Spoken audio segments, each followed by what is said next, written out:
Mic'd Up. We're brought to you by Sterling Automotive. I'm excited. It's been a 3-day waiting process for this interview. It was not Lloyd's fault this time. I appreciate that, it not being Lloyd's fault. Sometimes the technology and the service just doesn't work. We're great at teasing interviews. We are very great. Look, that's just a little anticipation. This is good because we had a good show Monday. This is going to make the show today really good. Former starting quarterback for the LSU Fighting Tigers, Jordan Jefferson. Jordan Jefferson, thanks for coming in, bud. We miss you. We miss having you around. Appreciate it, man. Look at that backdrop. Look at that backdrop. Are you in the Superdome, dude? Obviously, I tuned into the show plenty times before. I've heard a lot of discussions that you all had. So when I seen my man Jay at the spring game, man, I just had to jump on. Hey, so I'm glad you came on. You all giving me a personal invite. Of course, man. Look, you're welcome anytime. We're going to be talking a lot of football. Obviously, you are a former high-level Division I starting quarterback. You're around football your whole life. You're around football now. Tell the people what you're doing. What are you doing now post-football career? And just kind of give everybody an update into your life. Well, currently, I'm in the agent space. Okay. I work for this agency called WME, which is one of the biggest sports and entertainment agencies in the world. So obviously, my brother is with this agency, and I was able to gain an opportunity to join this agency due to my due diligence of what I've done for my brother.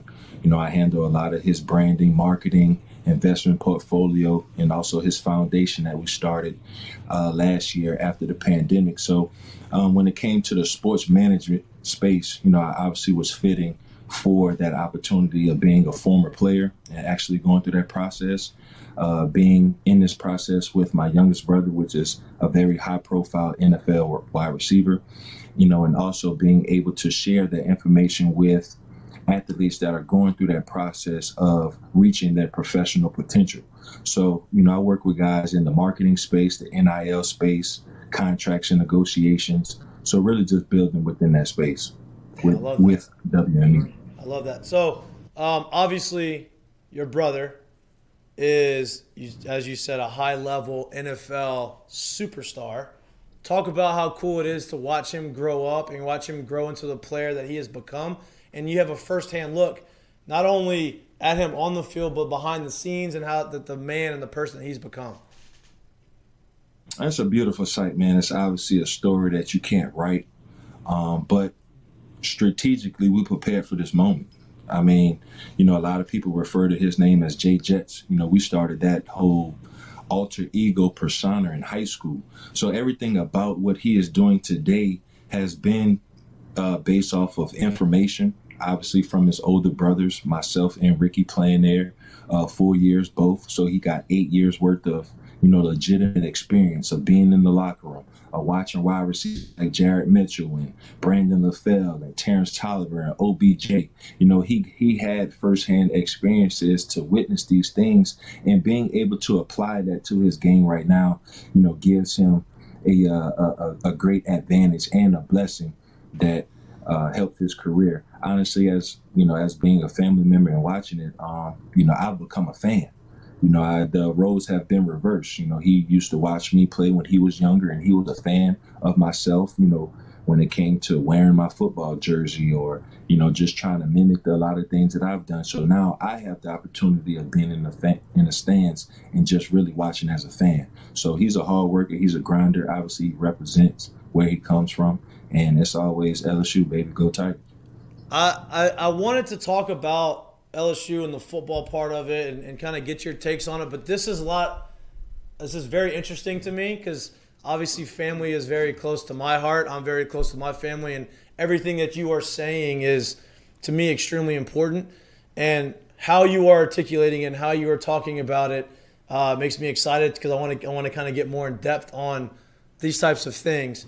Did you know after you were done playing football that you wanted to become an agent and you wanted to get in this space, or did that kind of just happen organically and you just kind of fell into that?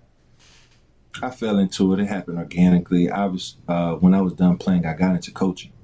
I started coaching at Destrehan High School, and Justin was going into his junior year of high school, which was his first year transitioning of being a receiver. So for myself, just wanting to be connected to the game, wanting to obviously help my brother transition into that space of getting recruited, and just giving back to my community and finding ways of just really wanting to be, one of the top coaches in the country, wanting to be a head coach. That was my aspiration because I just had a strong desire to be connected to the game. So, within my 2 years of coaching at the high school, I was able to watch Justin transform into a high-profile receiver. So by me applying this information to him, along with another great friend that he had by the name of Michael Young, he ended up going to Notre Dame. We had another D tackle by the name of Gerald Wilbon. He ended up going to University of Texas, and I was very implemented into his process when it came to recruiting because his family structure needed assistance when it came to somebody that actually been through that process before. So I was able to sit back and kind of dissect this process, and I ended up coaching at Destrehan for 2 years. I coached at University of Houston for 2 years, where I got my master's degree in human resource development. And then I got a great opportunity with Mike Bobo at Colorado State in 2019.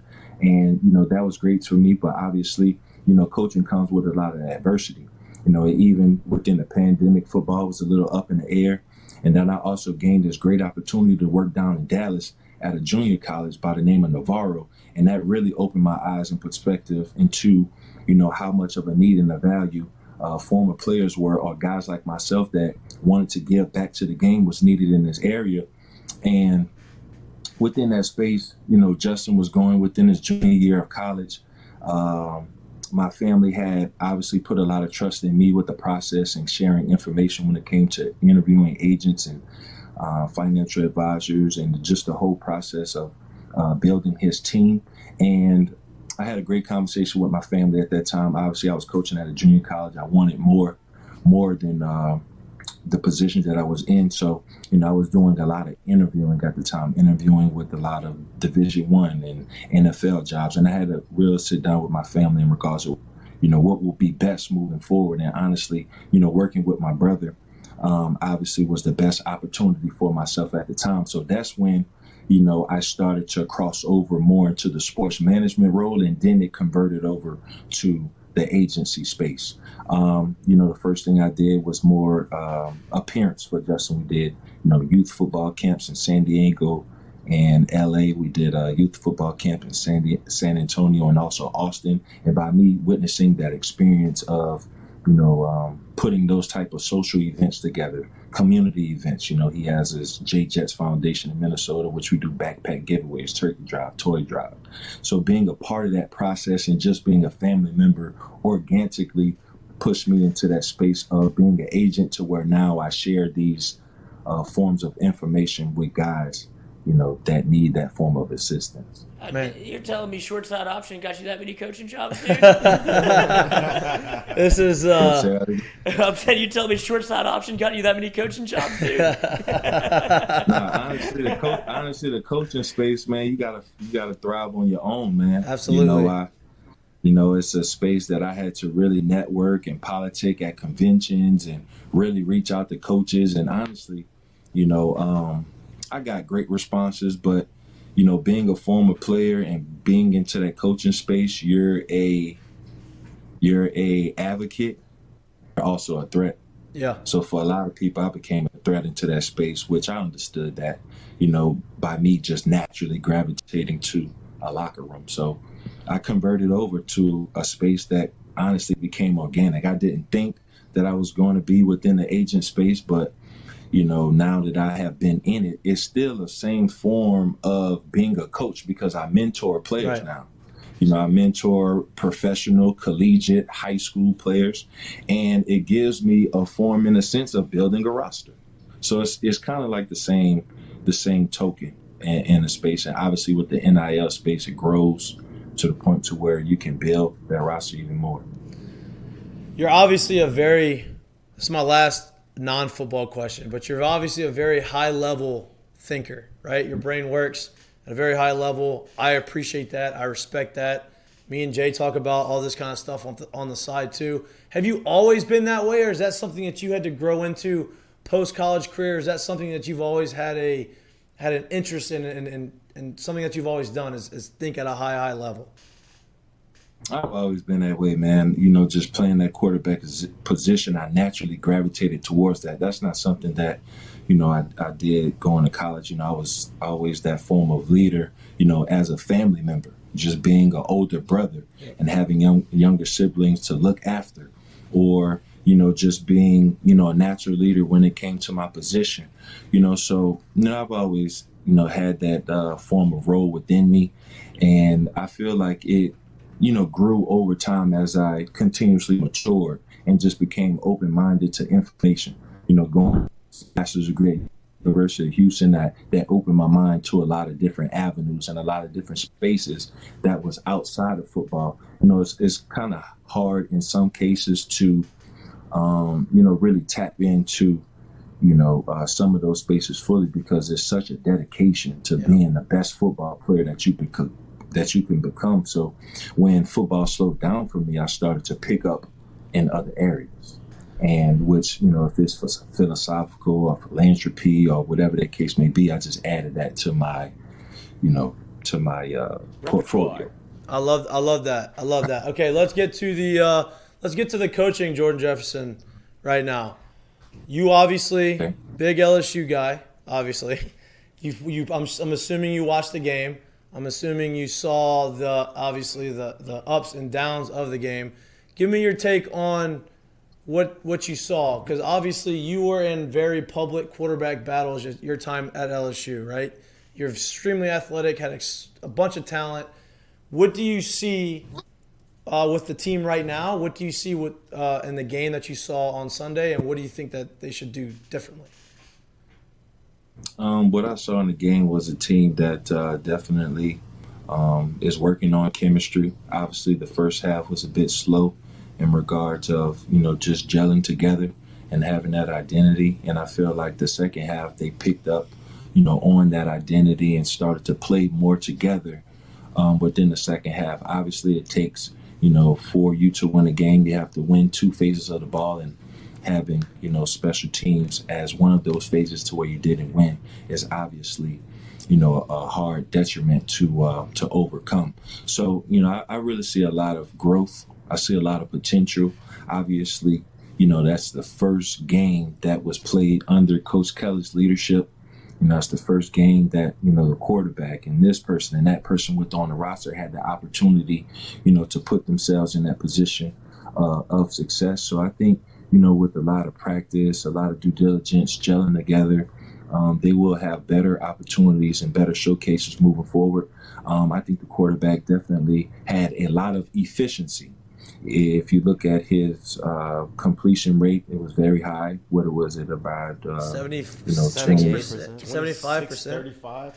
Yeah, 75%, which at that level, that's pretty successful. He had about 7 yards per attempt per throw. That's pretty good. So you're saying every 2 attempts you're going to get a first down. Now, we would love to see more down the field chances. I felt like there were some plays that were left on the field, some plays that, if the execution was made, the result could have been different within the moment. But, execution is marquee.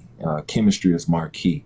I also felt like they need more of a running game, but obviously not having John Emery for the first 2 games is a very big detriment, with him being a 5-star running back. So when your quarterback is leading in rushing and, besides his rushing attack, there's really not much in the running game, that's kind of tough on the offense. Now, they had plenty of opportunities to win that game.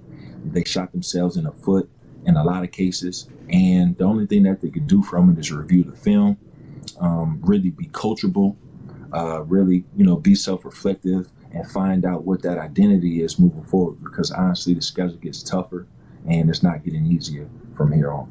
So from what you saw in the game, if you go through, I guess, the off season and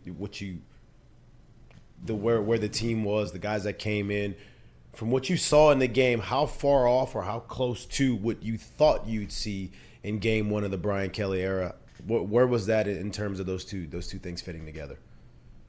I don't think it's far off. Obviously, when you have a lot of transfers and a lot of new faces that are in these positions, when you're not too deep within your recruiting class, obviously, that can kind of see a difference within the outcome you may ask for. But within the first year, I see a lot of growth. I see a lot of finding out who we are. Not necessarily sure how much success or how much failure it will be, but I feel like there will be forms of adversity. So I think, even if you look at the upcoming recruiting class, I think in the state of Louisiana, they're doing a great job of, securing guys like Sheldon Sampson and, Ashton Stamps down in Rummel. And there's a safety in Zachary, just grabbing certain guys within Louisiana that are talented. So we will see a incline. It's just a matter of time. Now, this year, obviously, they may have, some tough roads to go down. Obviously, the schedule is pretty needed for them to have, the success that they want at home. So obviously going 0-1 at home is pretty tough, and hopefully they can pick up on that home field advantage moving forward. Oh, we talked about it a little bit earlier. You were a part of a quarterback competition yourself, and you've seen what's going on with LSU with Garrett Nussmeier and Jaden Daniels. When you are splitting reps like that all through camp, really a quarterback isn't actually decided until the beginning of the year. How hard is it to form that kind of camaraderie with the team, or not even with the team, maybe with the wide receivers, offensive line, getting snap counts right? You saw some of that stuff happen early on with LSU in the first game. Whenever you're in that position, what can you kind of do to fix it quickly if you haven't been named the starter, or you're immediately named the starter and now you're getting all the snaps? That really just forms down to being on the same page when it comes to splitting reps in camp. Those reps are kind of equally distributed. I'm quite sure Daniel's got more reps than, other quarterbacks because he's a lot older than some of those guys, and he, is coming with playing experience versus a kid that's coming out of high school.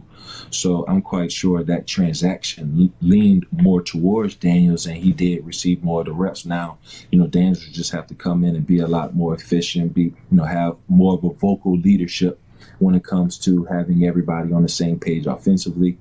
Chemistry comes naturally. It does take time to build chemistry, but I think throughout the time of spring, fall, summer and fall camp, there has been a lot of opportunities to build that. So honestly, it just has to keep growing, keep gravitating, and really just keep practicing on it, man. Keep working. If you hear the fans, obviously, because we hear them, they tweet at us, they're in our chat. Obviously, the world's crumbling down. LSU's not going to win a game this year. They're very bad. Brian Kelly was the wrong hire. They love to press the panic button, and they don't really understand I say they. I'm not saying they don't understand, but it's hard to grasp hey, it takes time to build chemistry with a new team, all these types of things. Oh, the O-line was supposed to be better, but they're not, right? And they said, well, okay, how do you combat that? Like, how, as a quarterback and as an offense, how do you compensate for an offensive line that really hasn't gelled yet, right? Obviously, that's probably a big reason why the run game wasn't as successful and as consistent. That was probably why maybe Jaden Daniels had some happy feet early on in the game, but then you saw a change in the second half. Is it quick passes? Is it more motions? Is it more recognition from Jaden Daniels? How do you combat an offensive line that's still trying to come together and make them successful with what they have right now on the field? And then identity, and really knowing your personnel, knowing the strengths of, your personnel. Are we a inside zone team or are we a outside zone team? I'm quite sure going into that game and obviously going into the spring offensively, you have a certain scheme that you would like to go in based off your personnel. So it's really just getting comfortable within your scheme. That's the first time that they were able to go against somebody else besides themselves. So they really got put to test, and good coaches, good organizations and programs, they're able to make adjustments, which we were able to see in the second half. I'm quite sure that conversation at halftime just came from, guys, let's just relax and play the ball that we know how to play. Let's stay within our game plan and watch our success. So it really just comes to, having faith, being comfortable, playing with confidence, which moving forward, I'm quite sure that confidence would be built. It comes with a lot of film study, just being on the same page. I used to a lot of times go and sit down with my offensive coordinator to have a better concept of our game plan, to the point to where when it came to facilitating and being efficient on the field, everybody can understand, exactly what we expect and exactly what the standard is. Obviously, football comes with a lot of adversity. It comes with a lot of challenges, and football is a game of inches. If the right tackle steps too far to, the right, that could throw off the running game. If the running back doesn't take the proper footing, there's certain things that can, affect the football game and the scheme. So honestly, it just comes to really being coachable, really looking at the film, correcting the issues, eliminating mistakes and missed assignments. They may have a lot of missed assignments that we don't know of that could be the result of what we saw. So once they correct all of their imperfections, I can see, a better result moving forward. So I'm not gonna put words in your mouth, but to me it Sounds like you're about to. It sounds like you're on the side of it wasn't as bad as Rome is burning as it sounded like, that we've kind of heard throughout, as a resounding sound throughout town and kind of throughout like sports media when it comes to watching that game. What is your take? How do you see it? Do you see it as oh man, they're in a bad spot, or a lot of the things they can do that they've done can be fixed, and they're on a good path of being able to be in a good team? When you lose a head coach, that automatically puts you in a tough spot. That puts you in a tough spot with recruiting. That puts you in a tough spot with your current personnel, and you're not necessarily sure what the future may be moving forward. So when you bring in a new head coach, he now has to come in and pick up where that coach left off. Now, we all know last year's schedule wasn't that great, and they had a lot of adversity that they had to overcome. And to come in and kind of clean that type of concept up, I can imagine it's very tough. I mean, even from a recruiting standpoint, you recruit late. When it comes to, building your team, you have to sit down with each individual one by one, and you didn't recruit any of these guys. So now you have to make sure everybody buy in. Everybody's on the same page. So, with them losing, by 1 point, I don't think it was a bad performance. It's something that they can grow from. Now, we would like to see more from the running game. We would like to see more from certain individuals offensively and defensively to put themselves in better situations. But when you sit back and look at the statistics in certain areas, you were able to see positives. But obviously, we all know the result when you hit the panic button. You panic currently, and then when things get back on track, you fully stand behind. So I stand behind the improvement that will be moving forward. And I have, definitely faith in the performance that I saw. It's just a more getting on the same page and correcting the mistakes. I mean, I have confidence simply in the fact that you saw a different team from the first and second quarter than you did in the third and fourth quarter, and you saw a better team towards the end of the third and fourth quarter when the game was on the line. When you have to have it, gotta have it, drive 99 yards, a minute and 20 seconds, 2 timeouts. Everybody knew what they were supposed to do. Everybody had the right role. Everybody was making plays, and I want to get your perspective in that situation, because you have to go the absolute length of the field in the last drive of the game. It's either do or die. You either do this or you lose, right? And you got to go 99.5 yards in a minute and 20 seconds, and you do it. How hard is that, and how impressive? Because I don't think people are giving that drive enough credit. I don't think people really give that second half a lot of credit. I mean, even from the defensive standpoint of forcing a turnover on the 1 yard line, or, getting a big stop to actually, put Florida State in position to punt with 2 minutes left. I mean, that was very big. I mean, if it came from a sack or, I think it's a lot of credit that should be given to that drive. Obviously, going 99 yards and overcoming that form of adversity is pretty tough. I think, Dane's made some great completions on that play. He had a nice over route to number 7, a nice scramble on, 3rd and 15 to get the first down. He made great decisions. There was no mistakes that was really made, no interceptions, no real fumbles like that. Obviously, a lot of their mistakes came from missed assignments, came from special teams. When it came to blocking the field goal, not stepping too far from the left, and both the edge rusher and the left tackle putting the hand on the guy that obviously is splitting the defender. So it's small things that could be corrected, and I can see forms of improvement from that second half, offensively and defensively. Once you get all three of these phases on the same page, you could definitely see a different outcome. Are we going to see you in Baton Rouge for any games this year? Absolutely. I'm more of a conference. Yeah, I get it. Yeah, the big games. Big game. You're a big game.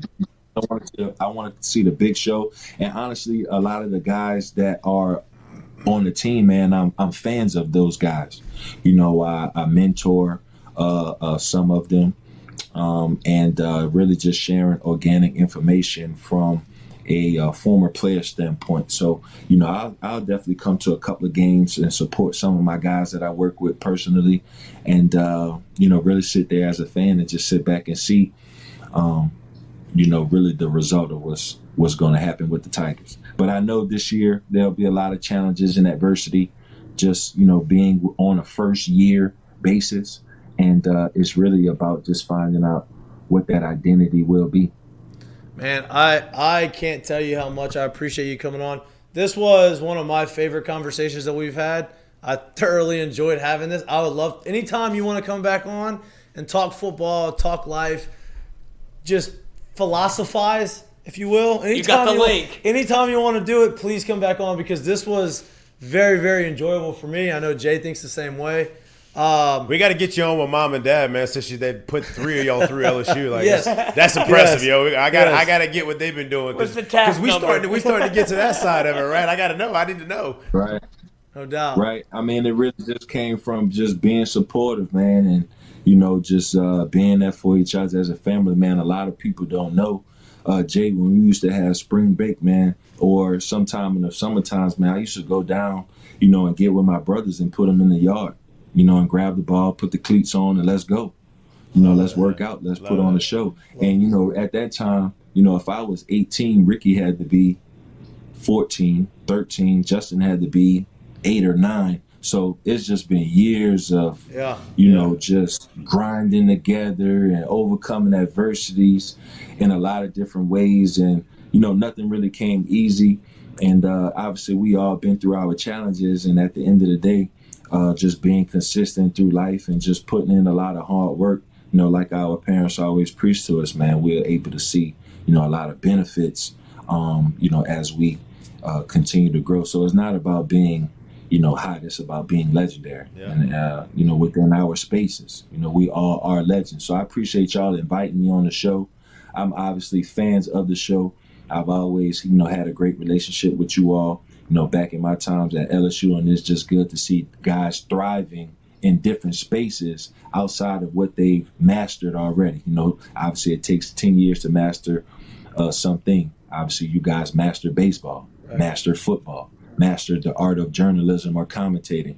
I mastered football in other spaces as well. So really just growing in other lanes, I commend y'all and respect what y'all doing. I appreciate that, man. Hey, real quick, who's the best athlete of y'all three? Shit, Justin, come on. Hey, I just wanted to see. I didn't know. Hey, come on. That's a no-brainer. We're talking about a $30 million receiver. Come on, you're right. You're right. Tell your parents to put one more out. LSU needs the help. Shit, to be honest with you, I have a nephew, man. That's 1 year old, Isaiah. Jefferson, that's my brother's 1 year old and shit. I'm next, man. So we build. There you go. There it is. There we go. Build it from a young age. Scholarship's already offered. I love it. Hey, man, I appreciate you. Take it easy. Enjoy watching your brother ball out this year. And when you come into town, man, hit us up. We'd love to hang out. Most definitely. I want to come on the show and be live, man. Come on. Yeah, there we go. Y'all. Yeah. We'll definitely talk soon. Yeah. I appreciate you, man. Thank you. Did the Vikings and Saints play? Yes, sir. All right. Later.